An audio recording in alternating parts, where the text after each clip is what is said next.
All right, everyone, welcome back to another Blue Chip Scouting YouTube show, I guess. Today we are reviewing the draft classes for the AFC North.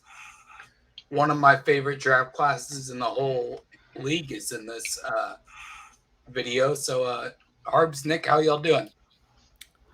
I'm doing well. The Baltimore Ravens didn't crap the bed in the draft, so I have nothing to complain about.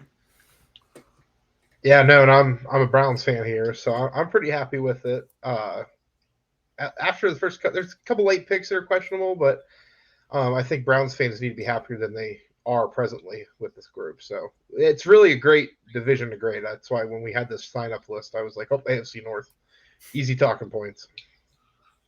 I do know the Browns sniped a target for the Cowboys, and we'll get to him later. But we'll go in alphabetical order here, and we'll start off with Nick's Baltimore Ravens.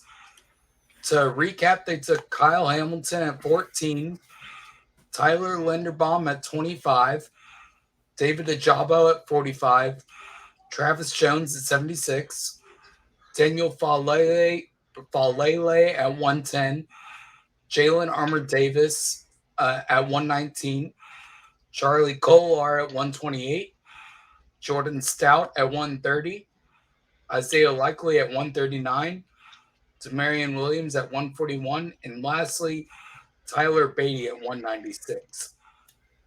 That's quite the list. It's quite the list, but if you ask certain sections of the Ravens fan base, there it is severely lacking in the wide receiver department. To which I say, they tried. Listen, I don't know how they can get mad about trading a player who is as hot and cold as Hollywood Brown has been when you get a starting caliber center in one of the worst offensive lines last year. And then you turn right around and get David Ajabo, who likely would have gone to them at 14 had he not been injured. The two tight ends thing. That's Ravens football. Nick Bull has been struggling with injury, and he might end up being cut. So I think you get someone like Kolar, who can be a good red zone threat, and then Likely, who you could flex out in the slot or where have you, and have him be just a big wide receiver for them. So I think there's a lot of potential with those weapons. I think the Ravens fans are kind of seeing their peers around the AFC, like the Bengals who've loaded up receiver, and the Chiefs are doing that again. I think they're just getting jealous. Well, they actually need to realize the Ravens are a run first team who do a lot of crazy stuff with their tight ends. But even so, one pick I think no one's really talking about how impactful he can end up being is Demarion Williams. Granted, I'm a bit of a homer in the sense that he was one of my guys in the American Conference this past year. I think he's very similar to the player they had a while back in Ladarius Webb, who can kind of play that nickel kind of safety type of role. It's probably what they envisioned for Ardarius Washington Browning, but I don't think Washington's going to make the team now. Sad. Very sad. But I think Williams, granted, he's a bit of an older guy, but I think given what the Ravens went through, last year injury wise, I still think he might play, significant snaps this year, even as a rookie. But we'll see on that. And then Faalele, I don't foresee Morgan Moses being on the team much longer than probably 2 years, because they might cut him before the 3 year contract. So you develop Faalele for 2 years, start him at 25, and boom, instant replacement. I think he has enormous potential. Yeah, as I said during the intro, I had a favorite draft class in the league. This would probably be it. You got 5 immediate starters, and the 5th being Jordan Stout, and potentially 7 starters within 3 years, maybe 8. That's incredible. Yeah. And Baltimore develops their guys too, so it's not even where these guys could be dart throws and players are going to get cut a year or two from now. I think everyone in this class sticks around. I also think too, the one pick that nobody's talking about is the Tyler Beatty pick. Baltimore, they have J.K. Dobbins, and all anybody wants to talk about is how he's going to be a workhorse. But you got to remember, yes, it's 2022 and modern medicine's literally amazing. But he's still coming off that knee injury. and they like to do a committee still. That's why Gus Edwards has stuck around for as long as he has. Yep. Is Gus Edwards is still going to get at least 100 carries a year. Beatty, I like a lot more as that pass catching option out of the backfield, definitely over Gus Edwards and J.K. Dobbins. So I think it'll be interesting to see what they do, because they also got UDFA last year, Tyson Williams, who did well filling in for injuries too last year. So they've got their stable running backs now. I love the Charlie Kolar pick. I like the likely pick. The only thing, and I love Jordan Stout too. I love getting him there in the fourth round. Only problem is, like you talked about, receivers 8 picks later. That's when Calvin Austin went off, and I think Calvin Austin would have just made that class undisputed the best one. But it still gets my vote. It literally, I think, is the best class in the entire NFL. They just let the board fall to him, and they took advantage of it. So there are 11 picks, and that's a lot for an NFL draft. Who are people in this class that might not make the team? Like initially, or just like in down the line? Like initially, try to start on the practice squad. Hope they can develop. Sorry, Brian. No, go ahead, Nick. If they don't cut Sam Cook this offseason, I could see Stout kind of being that practice squad guy. I think, given who they already have on the roster, I think maybe either Williams. I'm contradicting myself now, but I'm just throwing it out there that maybe he could, be on the practice squad, or maybe they throw Armour Davis on the practice squad. It kind of depends if they want to keep around, but I feel comfortable in that Beatty staying on the active roster, because I don't think they like Justice Hill anymore. And then I'm probably going to keep Likely and Kolar, because I doubt they're going to bring back Josh Oliver either. See, for me, he a free agent right now? No, he's just on the roster, but I don't think they're going to keep him like after the preseason. I think he's going to be cut. Okay. For me, I think it's Falele, and I think it's nothing to do against his film or anything, but like we talked about when we did the live stream, is he relies so much on being the bigger guy, and he's not the bigger guy anymore. Like, yeah, physically he is, but I mean, you have Myles Garrett not wearing sleeves, getting drug tested because of it. You've got T.J. Watt coming off Defensive Player of the Year. You've got Cincinnati with Trey Hendrickson. And so, I mean, it's one of those things where those are not even that those are all power rushers. Those are all like finesse moves. They can do the power move if they have to, but they all move much better than Falele. So I think that's the only thing he's got working against him is, yeah, it's great that he's big and it's great that he's powerful, but it's just that there's a reason you don't see a lot of these giant guys. And there's a reason you already hear the Jets talking about Mekhi Becton. Obviously, his thing is a little bit more related, not necessarily to the whole 6'8" thing and everything, but you definitely see bigger tackles having a hard time. So Falele, if I had to bet on one, would be who I put my money on. Yeah, that's fair. Nick brought up one of my guesses in Demarion Williams. You took Jalen Armour Davis a few, 30 spots before him. I mean, that's two. I'm pretty sure Armour Davis projects as a nickel as well. Yeah, he does. So that's 2 nickel guys right there. So odds are one of them is a practice squad guy. But the idea with practice squad is you want to store someone who has a high upside, who isn't likely to get picked up by another team. So that leads me to think it could be Demarion Williams. But what does their tight end room look like? They spent 2 picks. They have Mark Andrews. I know it's Nick Boyle currently, along with Andrews and Josh Oliver, like I said, but I'm going to double check that because my memory's crap. Yeah, Nick Boyle, Josh Oliver, and Tony Poljan, who was a UDFA pickup last year. I kind of liked from Virginia. So yes. I would say Isaiah Likely or Charlie Kolar is another potential option. Yeah. I mean, I think Likely is more than do what? Kolar. I think Likely, I almost said Isaiah Likely, but I think he's just because more athletic stuff like that. Yeah, like Kohler fits more of like what they like with Mark Andrews. So I think having two of them on the field would be interesting for Lamar. Yeah, Nick brought up the potential cut at tight end earlier, but I mean, the most you really see teams carry tight ends are 3, I want to say. You don't see many 4 unless they're like a fullback tight end hybrid, so yeah, I thought one of them makes a practice squad. Yeah, and they do tend to count Pat Ricard as more of a tight end. Yeah. So he's grouped together with that. So in looking at this class, what would y'all give it? I would give it an A+. Bias aside, it's an A+. Yeah, I mean, I think it's an A+, easy. Yeah, it's an A+ for me. You got 2, maybe. Let me pull up my board here real quick.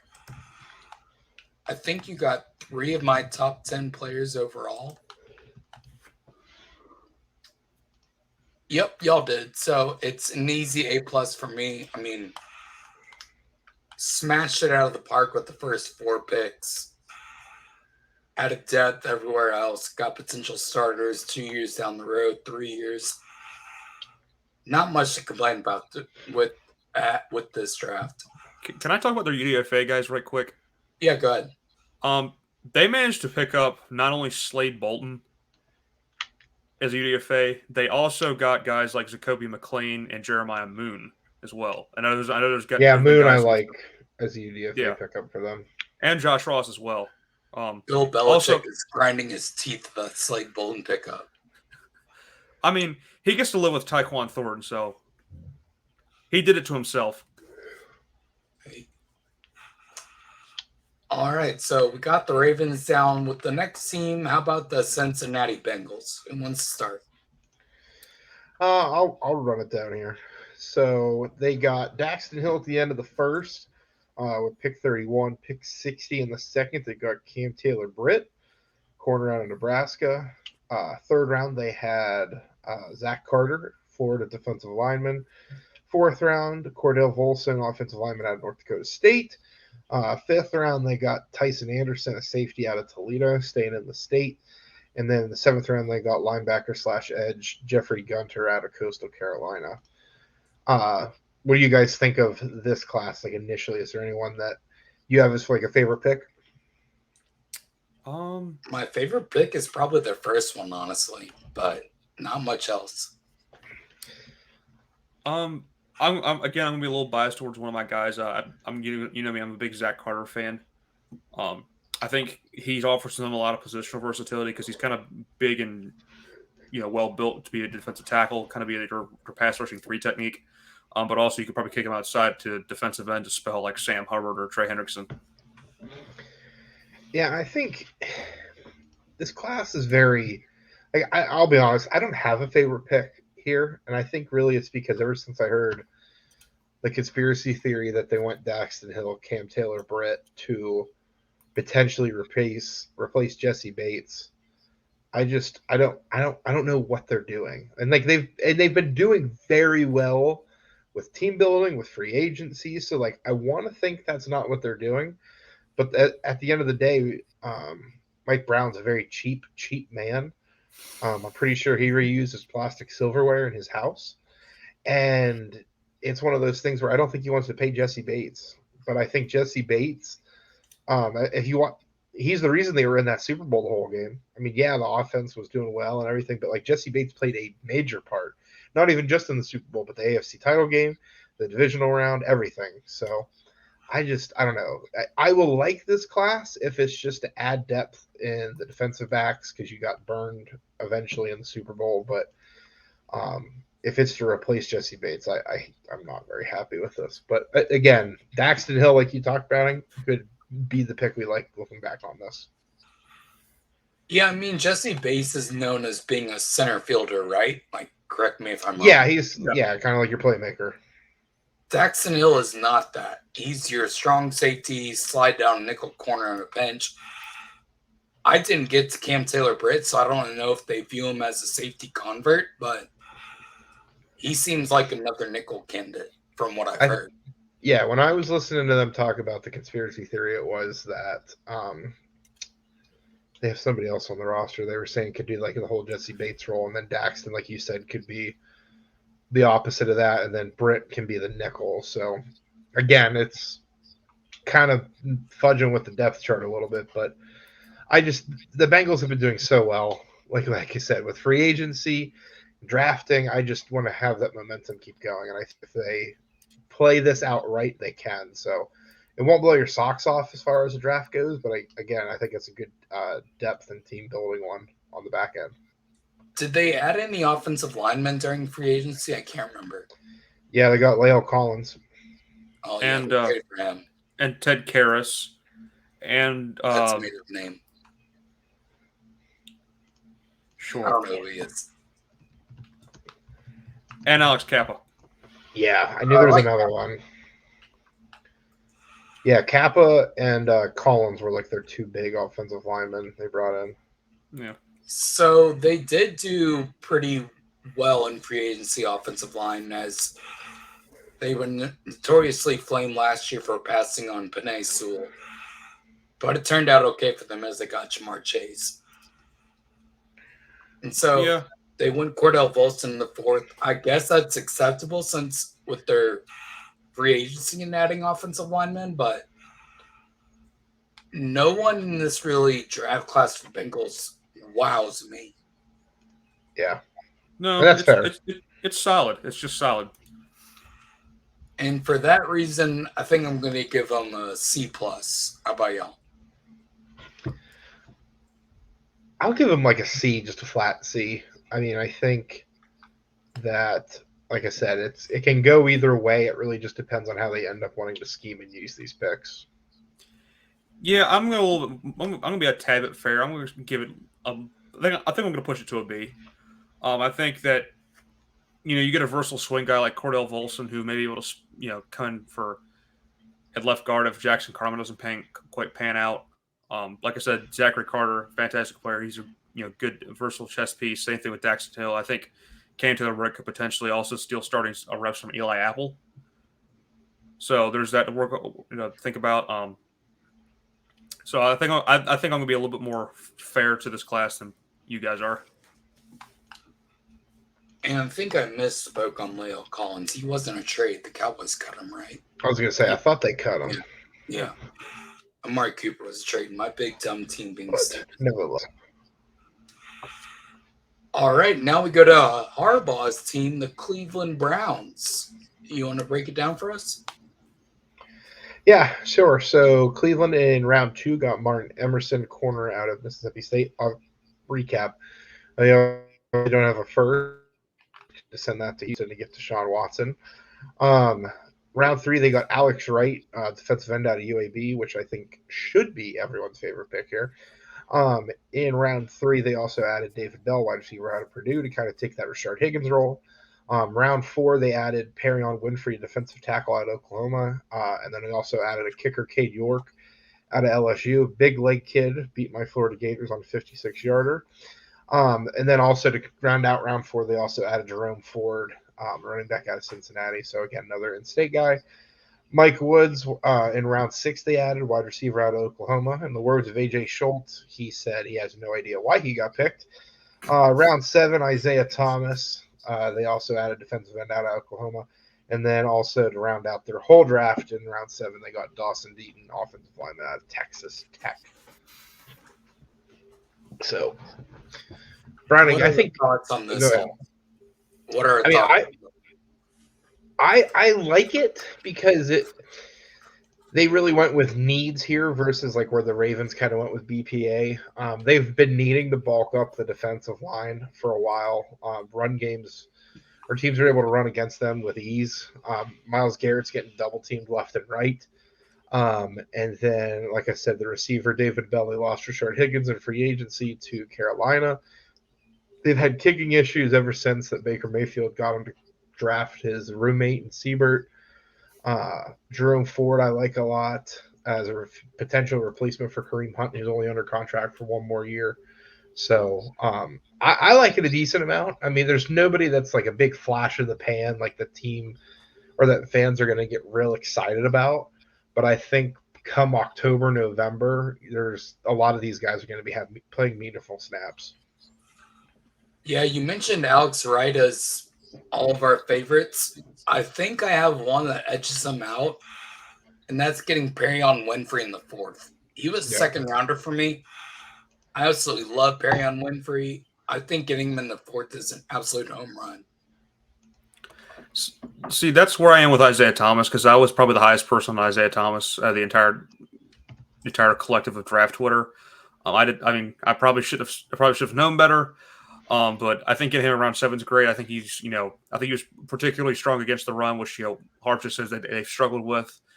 He kind of has that, like, similar with Carter, where he's kind of that inside out guy. You can probably drop him inside on certain rush downs and have him take on guards 1-on-1, and then I think he can rush for space at a 6 technique and just kind of reaffirm this. Alex Wright is my favorite pick. I mean, he was one of my guys throughout the entire process as the American Scout. I think Harbaugh is right. He probably will play a crap load of snaps this season with Clowney not being in the picture right now. What did you have on Thomas, real quick, Nick? I'm ashamed to admit this publicly, even though it's already public knowledge. It's almost like a 2nd or something. Okay, I had a 4 on him, so that's really good value for me.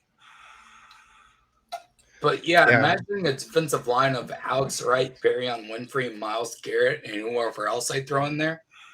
Sounds pretty good to me. Yeah, like their starting right defensive end is Chase Winovich and possibly Stephen Weatherly. Like, I loved Wino coming out of the draft, but like I think there's no way in hell like they that he's there long term, especially with Wright waiting in the ring at the wings. So they also, and then for the middle with Winfrey, they have Jordan Elliott out of Missouri from last year. And then they also signed Taven Bryan in the offseason. So as you can tell, they're kind of again, got some that's young easy boys expression. on that D-line. Yes, throwing shit at the wall and seeing what sticks. So I mean, again, I like Taven Bryan. I liked him coming out of Florida.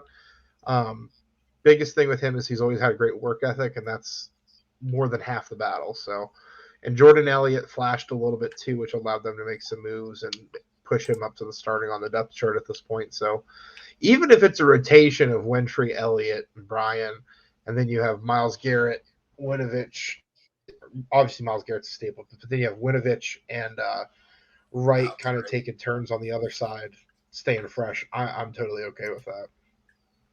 And I really do like the Dawson Deaton pick in the 7th. I know the Cowboys liked him a lot. He was a 6-rounder on my board. Nothing super special, but he could be a good developmental center down the line. Who was y'all's favorite pick from this class? Well, we already said Alex Wright. Yeah, for me it was Alex Wright, It has to be. And I think we'll be unanimous on our least favorite pick as well. I mean, for me, it's Mike Woods. Yep. I didn't watch Mike Woods. I saw him test at the combine. That's all I know about him. Everyone else I've got eyes on. Yeah. So he'd probably qualify as my least favorite. Yeah. Naturally. And then looking at this class as a whole, what would you guys give it? I would give it a B+. I think there's no flash in the pan pick, like I said. They kind of boost it up to an A necessarily, but I think it's one of those ones where we saw last year with Andrew Berry. He let the board kind of fall his way. He got Joker late, and obviously you got Elliott and stuff like that. So I think it's one of those things where he's very in depth with Stefanski and that whole coaching staff to really be like, okay, who do you want here and why? And everything was picked for a reason to fit that coaching staff. Now it's on the coaches to kind of coach them up, obviously. So, I give it a B+ because I think there are some stable guys there, but there's also some other ones that can make it better or make it worse. So I'll give it a B+. What about you, Nick? I think I'm staying in agreement with Harbs. I mean, there's a lot. They got a lot of players that I've valued very highly. Even David Bell, who I know people aren't exactly confident in because he tested poorly, but um, they got good value where they did. I think guys like Ford, obviously Bell, and Wright are going to contribute relatively early.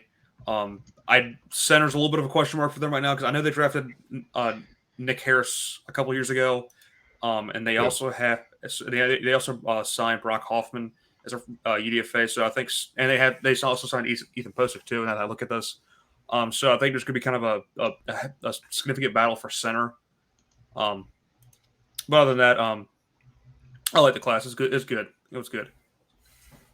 Yeah, I'm in that B plus range. I mean, I'm not sure anyone screams off this list that says star potential, but there's a lot of good guys that can develop into quality starters around the league. Yeah.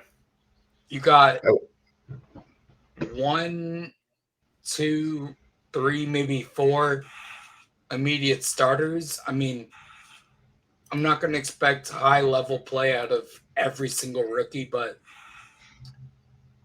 then you got 3, 4, 5, 6, maybe 7 Opal starters when this class is fully developed. So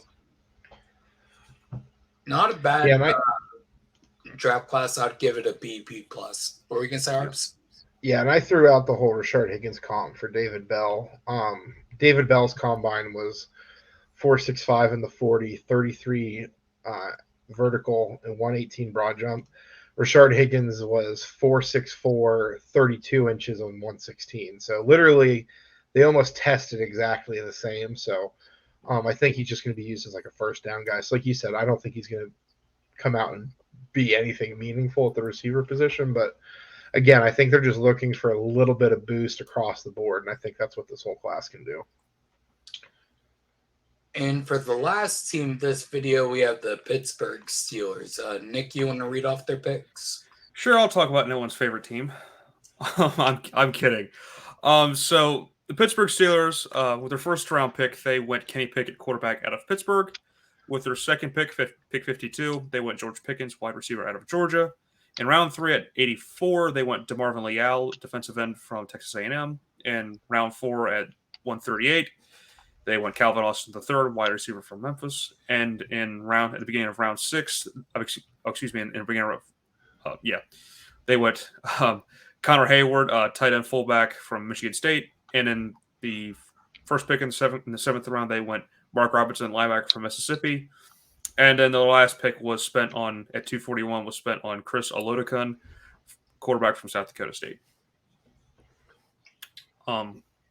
Overall, I think we've kind of talked about Pickett ad nauseum at this point. So I'm just going to speak about George Pickens. Pickens, I think, a perfect landing spot for him because Pittsburgh is very famous for developing wide receivers into quality starters. I mean, you can look all over the place throughout their history. Hines Ward, Nate Washington. Now that obviously Chase Claypool and now Deontay Johnson. So I think him playing across from Claypool and Johnson could be special. I like the idea of having Calvin Austin as a gadget guy for them. It's probably going to haunt me as a Ravens fan for many, many, many, many, many years.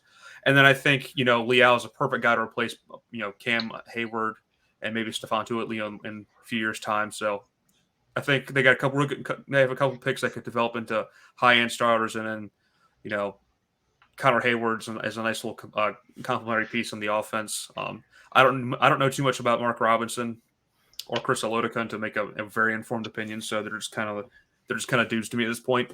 I didn't get that deep into this class, so neither did I. No. Yeah, I mean, I think for me, you mentioned about DeMarvin Leal. I think he is definitely going to be one of their projects out of this class, especially with Stephon Tuitt and Cam Hayward's getting older. But for some reason, he's just getting better with age. So Lord knows how he's going to be and how long he'll stick around. So, but the Leal, I think, is one of the sneaky good picks in this whole class for them. Yeah, Pittsburgh really has made a habit of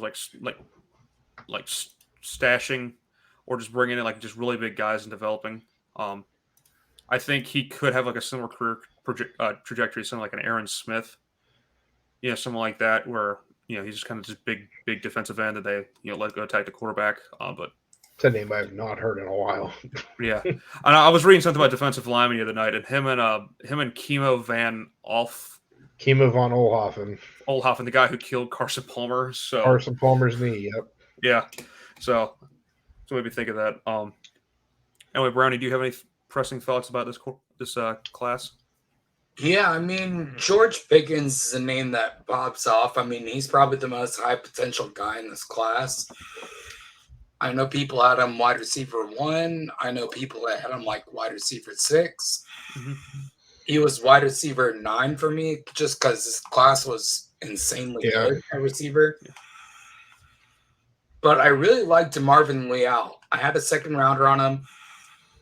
I'm not sure he ever reaches a star ceiling, but if you told me someone who'll be around 12 years and just be a solid pro, Leal would be a good guess. Yeah. Yeah.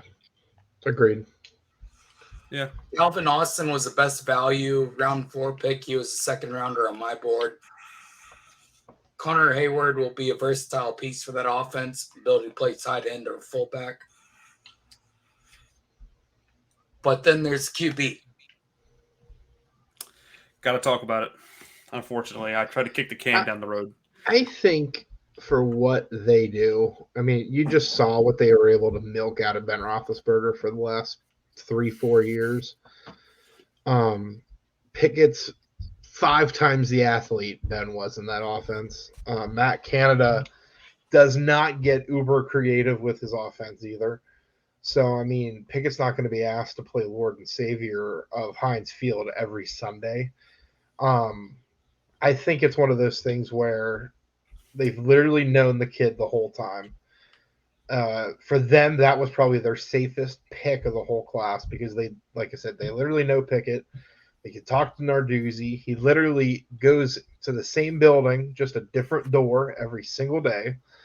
And I think, too, that the old Rooneys wouldn't have done this, but I think the newer generation of them kind of are more prone to it. And I think Colbert, like they said, this was his legacy draft. I think he wants to have a potential quarterback that could be with the team for the next 8 to 10 years and see what happens. So that's the other thing. Pittsburgh doesn't panic, no matter what the position is, whether it's quarterback play with Tommy Maddox that they just deal with or Neil O'Donnell, and same with coaches and stuff like that. So, I mean, I think for any quarterback in this class, Pittsburgh was the safest spot because they will never panic with them.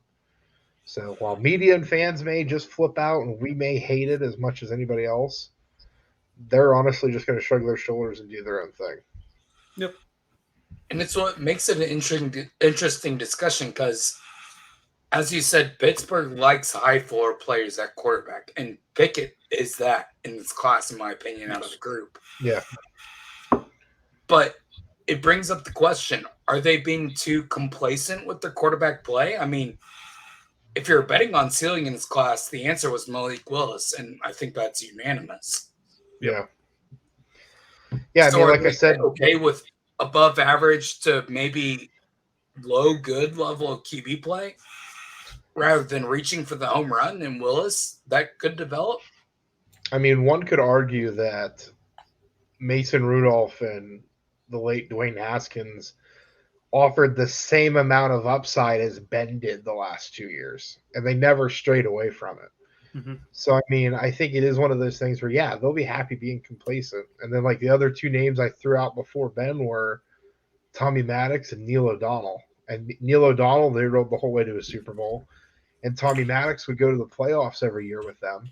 So, yeah, I mean, I think they're always going to be a defensive first team. They're a nitty-gritty. There are few NFL teams that literally mirror the city, and the Pittsburgh Steelers literally mirror the city. They have no problem just beating the hell out of you for 4 quarters, and their quarterback could throw 3 picks, have 2 fumbles, and they're still only going to be down by 3. So complacency at quarterback is Pittsburgh's game. They don't need a flash in the pan type guy. They just need somebody who they know what they're going to get every time. And yeah, it's going to be vanilla quarterback play, but guess what? Good old Eaton Park cookies, the vanilla frosting on them is the best thing ever. For anybody from Pittsburgh watching this, you two have no idea what I'm talking about. So Nope. It's I don't think I know. things. I don't think I know about his Old Bay, but that's a whole other discussion. Exactly. So, yeah, Kenny Pickett's an Eaton Park cookie. It's just a sugar cookie with white frosting and a smile on it. And that's literally what the Pittsburgh Steelers are with Kenny Pickett. And it's an interesting philosophy to see because we don't see that around the rest of the league, but they have success in it. Yep. In one of the toughest divisions, too. Yeah. It's not like they're in the AFC South or the NFC East, and they're doing this. They're literally in the AFC North. So, hey, NFC East slander is fully acceptable. You guys should win it every year. So, yep, we should, unless our QB gets hurt. So, but that will wrap it up for the AFC North. Tomorrow we will have the AFC South as we wrap up the AFC draft grades. Be sure to like, subscribe, follow us on Twitter, all that jazz. I'm Tyler. That's Harbs. That's Nick. I hope you all have a good one. Take care.